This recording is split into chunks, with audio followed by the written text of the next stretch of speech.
বিসমিল্লাহ রহমান রহিম। তো ভাই, সবকটা ছিল যেহেতু আগে পড়ানো হয়েছে, অনেকে হয়তো বুঝতে পারেন, অনেকে ছিলেন না, সেই হিসেবে দ্বিতীয়বার আবার পড়ানো হচ্ছে। তো সেই জন্য দোয়াটা আবার পড়বো, ঠিক আছে? চলেন বলেন। রব্বি ইয়াসসির। বলেন ভাই, সবাই বলতে থাকবেন। রব্বি ইয়াসসির ওয়ালা তুআসসির ওয়াতাম্মিম বিল খাইর وبك نستعين يا فتاح ربي زدني علما। মানাটা আরেকবার জেনে নেবো। রব্বি ইয়াসসির, আল্লাহ তুমি সহজ করো। ওয়ালা তুআসসির, আল্লাহ তুমি কঠিন করো না। আল্লাহ তুমি সহজ করো, কঠিন করো না। ওয়াতাম্মিম বিল খাইর, এবং ভালাইয়ের সাথে পূর্ণ করে দিন। কার সাথে? ভালাইয়ের সাথে পূর্ণ করে দিন, পূরণ করে দিন। ওয়াবিকা নাস্তাইন, আমরা তোমার কাছে সাহায্য চাইতেছি। আমরা কার কাছে সাহায্য চাইছি? আল্লাহর কাছে। আল্লাহ, আমরা তোমার কাছে সাহায্য চাইতেছি।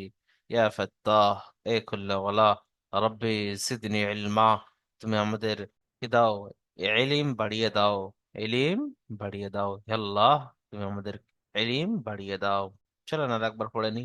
রব্বি ইয়াসসির ওয়ালা তুআসসির ওয়াতাম্মিম বিল খাইর ওয়াবিকা নাস্তাঈন ইয়া ফাত্তাহ রব্বি জিদনি ইলমা। তাহলে ভাই আমরা ফের সবক নম্বর একটাই পড়বো না? জি, সবক নম্বর এক পড়বো। চলো, সবক নম্বর এক, মুফরাদাত। কি ভাই? কি ভাই? মুফরাদাত বা পৃথক পৃথক অক্ষর। মুফরাদাত বা পৃথক পৃথক অক্ষর। মুফরাদাত মানে হলো আলাদা আলাদা অক্ষর। ঠিক আছে ভাই? কোনো অক্ষর কারের সাথে জোড় নেই, জোড়া লেগে নেই। চলেন আমরা পড়ি। পড়েন ভাই। আলিফ, আলিফ। বা, তা, তা, জিম। এবার আপনাদের মনে প্রশ্ন আসছে, যারা নতুন এসেছেন, যে হুজুর আপনি আলিফকে একটু টান দিলেন না, ঝপ করে বলে দিলেন আলিফ। তারপরে আপনি বাকে একটু টান দিলেন, বললেন বা। তাকে একটু টান দিলেন, বললেন তা। সাকে একটু টান দিলেন, বললেন সা। আর জিমকে এত বেশি টানলেন কেন? জিম। এত টানার কারণ কি? না, তার কারণ রয়েছে। দেখেন তো ভাই, আলিফের নিচে লেখা রয়েছে চিকে চিহ্ন, অর্থাৎ এটাকে টান দেওয়া যাবে না। বায়ের নিচে লেখা রয়েছে এক, অর্থাৎ একে একালি পরিমাণ টান দিয়ে পড়তে হবে। অনুরূপ ভাবে তায়ের নিচে লেখা রয়েছে এক, অর্থাৎ একে একালি পরিমাণ টান দিয়ে পড়তে হবে। তা এর নিচেও লেখা রয়েছে এক, অর্থাৎ একে একালি পরিমাণ টান দিয়ে পড়তে হবে। এখানে জিম রয়েছে, তো জিমকে তিন আলি পরিমাণ টান দিয়ে পড়তে হবে। এবার আমাদের মাথায় একটা প্রশ্ন, যে ভাই এক আলিফ কিভাবে বুঝবো, তিন আলিফ কিভাবে বুঝবো? এটা আমাদের প্রশ্ন থেকে যায়। তো এক আলিফ কিভাবে বুঝবো? তো দেখেন, এরকম বন্ধ হাত ধরেন, স্বাভাবিকভাবে খুলতে যতক্ষণ টাইম লাগে এটা হলো এক আলিফ। বা এই খোলা হাত স্বাভাবিকভাবে বন্ধ করতে যতক্ষণ টাইম লাগে সেটা হলো এক আলিফ। বুঝে এসছে? হয় খোলাটাকে স্বাভাবিকভাবে এক আলিফ বলা যাবে, এবং খোলাটাকে স্বাভাবিকভাবে বন্ধ করে এক আলিফ বলা যাবে, বা বন্ধটাকে স্বাভাবিকভাবে খোলাকে এক আলিফ বলা যাবে। ঠিক আছে? তো আমরা যেখানে এক আলিফ পর টান রয়েছে সেখানে টান দেবো। কতটা? এরকম, এতটা। তো চলেন ফের আরেকবার পড়ি, বলেন। আলিফ, টান হবে না। বা, হুম, ধরেন। তা, হুম, সা, জি।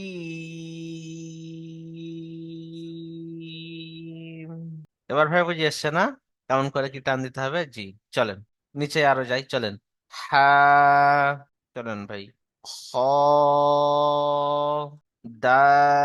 দাল, দাল, জাল, র। চলেন ভাই নিচেরটা পড়ো ফের। জা, সিন, শিন। পড়েন ভাই সাথে সাথে। صاد، ضاد، বুঝে এসছে এক আলিফ তিন আলিফ কিভাবে টানতে হবে। জি। এবার প্রশ্ন রয়ে যায়, অনেকের মনে জাগছে, অনেকে জানেন যে এখানে এখানে এখানে তিনটে অক্ষরে তারা আছে। তো তার কোনো উদ্দেশ্য আছে, এমনি এমনি তারা লাগায়নি, ডিজাইন করার জন্য নয়।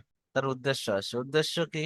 না, এই অক্ষরগুলোকে যখন পড়তে হয় একে পুর করে পড়তে হয়, অর্থাৎ মুখটা গোল করে আওয়াজ মোটা করে পড়তে হয়।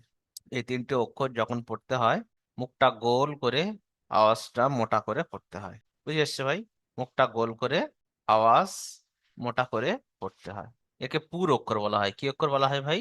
পুর অক্ষর। মুখে বলেন না, একবার মনে থাকবে, তবে বলতে পারবেন। পুর অক্ষর। জি। তাহলে তারার চিহ্ন এখানে যে কটা অক্ষরে লাগানো হচ্ছে সে কটা কি অক্ষর ভাই? কি অক্ষর? পুর অক্ষর। হ্যাঁ, বলতে হবে পুর অক্ষর। জি।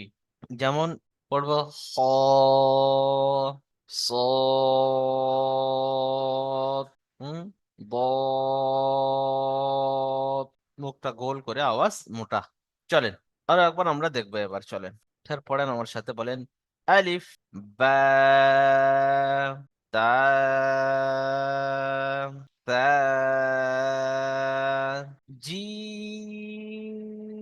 জিম। চলেন হা, খ, দাল, জাল, র, زا،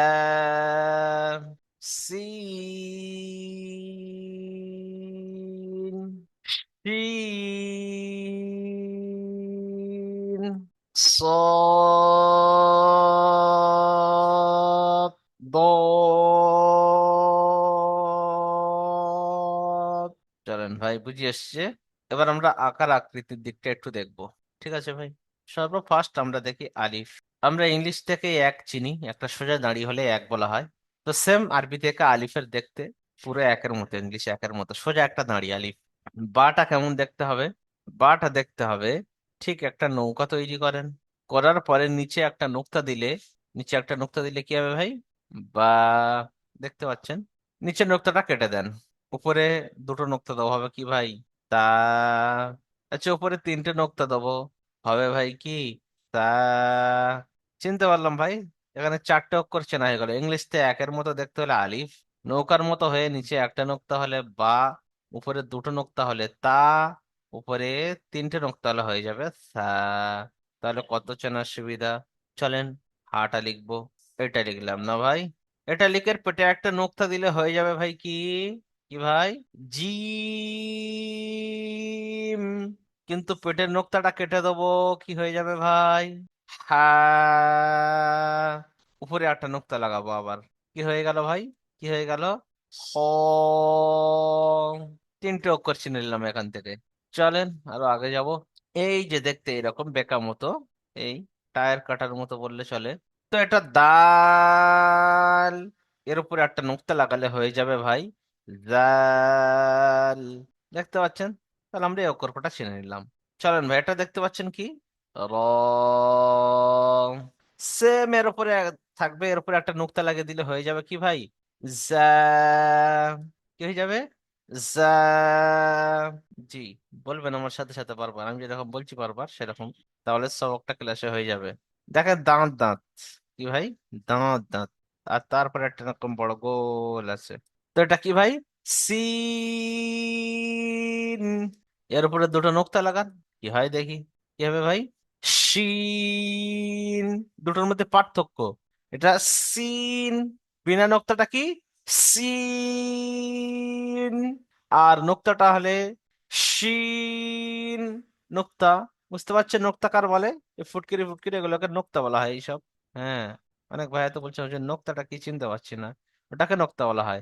তো নোক্তা থাকলে এটা হবে শিন। শিন। ঠিক আছে ভাই? তাহলে সিন এবং শিন দুটো চিনতে পারলাম। চলেন এবার যাবো সদ। এরকম দেখতে সদ। এর উপরে একটা নোক্তা লাগিয়ে দেবো, হয়ে যাবে কি ভাই? কি ভাই? বদ। সহজ জিনিস, খুব সহজ। আর একবার আমরা শুরু থেকে আলিফ বা তা করে রিডিং পড়ে আসবো। চলেন বলেন আলিফ, বা, তা, তা, জি। অনেক ভাই এখানে ভুল করেন। জিম বলে চেপে ধরে, এটা ভুল। মধ্যখানে টান দিতে হবে কি, জিম। বুঝতে পারছেন? জি, 3 আলিফ টান দিতে হবে। চলেন ভাই। হ্যাঁ। হুম, খ, এগুলো সব একালিক করে ভাই, দেখতে পাচ্ছেন, কিন্তু এটা পুরো অক্ষর। তারা চিহ্ন আছে, পুরো অক্ষর, হ্যাঁ ভাই। জি। খ, চলেন আগে। দাল। হুম, জাল। অনুরূপ ভাবে এখানে আমরা যখন দাল আর জাল পড়বো এই লাইনের ভিতরে, তো এই দাল যখন পড়বো আমরা, দালটিকে কি করব ভাই, দালটিকে কি করে পড়বো, টান দেবো যখন দাল এবং জাল, টান আমরা মধ্যখানে দেবো। কোথায় ভাই, মধ্যখানে। দাল। অনেক সময় ছাত্ররা কি ভুল করে, বলে ফেলে হুজুর এটা হবে দাল, না এটা ভুল, এটা ভুল। হবে কি, দাল। হুম। অনুরূপ ভাবে জালটা, অনুরূপ ভাবে জালটা, জালটা অনেক সময় অনেক ছাত্ররা পড়ে ফেলে যে জাল, না, কি হবে, জাল। ঠিক আছে ভাই। জি। চলেন। র, যেরকম পড়া হয় সেই রকম। জি। জি চলেন। জা, সিন। এখানে যারা অনেক ভাই নতুন আসে বলে ফেলে দেয় সিন, না ভাই, হবে না, চাপাচাপি করলে হবে না, টান দিয়ে পড়তে হবে সিন, সিন। দেখতে পাচ্ছেন ভাই? হ্যাঁ, বলে নেবেন 2-1 বার সাথে সাথে, তাহলে সুবিধা হবে। হুম। চলেন। শিন।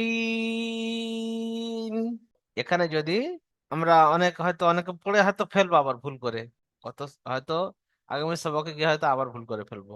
এখানে কি হলো, শিন নয়, কি হবে, শিন, মধ্যখানে টান। ঠিক আছে ভাই। জি। শিন বলে চেপে ধরবো না। চলেন আগে থাকবো। সৎ, মধ্যখানে টান, দেখতে পাচ্ছেন, মধ্যখানে টান। বদ। ঠিক আছে ভাই। সবক খুব সুন্দরভাবে বুঝিয়ে এসছে ভাই। সবক বুঝিয়ে আসেনি কারোর এরকম হয়েছে যে হুজুর এটা বুঝতে পারিনি, এটা কি হবে? যদি না বুঝতে পারেন মিউট খুলে বলেন যে হুজুর আমি বুঝতে পারিনি সবক। বলেন। বুঝতে পেরেছেন সবাই? সবক বুঝতে পেরেছেন? কিন্তু ভাই বুঝলে হবে না, পড়া করে আনতে হবে এবং এটা লিখতে হবে। একবার না দেখে কমসে কম লিখতে হবে। প্রথমে আপনি দেখে দেখে লিখবেন, যে এরকম বলেছিলাম, যে আপনি আলিফটা দেখলেন আর পাশে খাতায় লিখছেন আলিফ, মুখে বলছেন আর লিখছেন আলিফ, এরকম ভাবে লিখতে হবে। ঠিক আছে ভাই?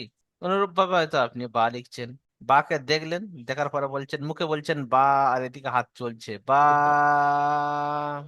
অনুরূপ ভাবে আপনি তাকে দেখেন, দেখে নিলেন, দেখার পরে বলছেন তা, এদিকে দেখছেন হাতে লেখা হয়ে গিয়েছে তা। হ্যাঁ, এরকম বলবেন তা, দেখবেন লেখা হয়ে গিয়েছে। এরকম ভাবে দেখে দেখে প্রথমে লিখবেন। তারপরে যখন মনে হবে আমি না দেখে লিখতে পারবো, না দেখে একবার অতি অবশ্যই লিখবেন, ততক্ষণ পর্যন্ত ক্ষান্ত হবেন না। না দেখে অতি অবশ্যই এই কটা অক্ষর লিখবেন আর সবক করবেন ভালো করে, যেখানে যে এরকম টান, যেখানে যে এরকম ভাবে পড়লাম।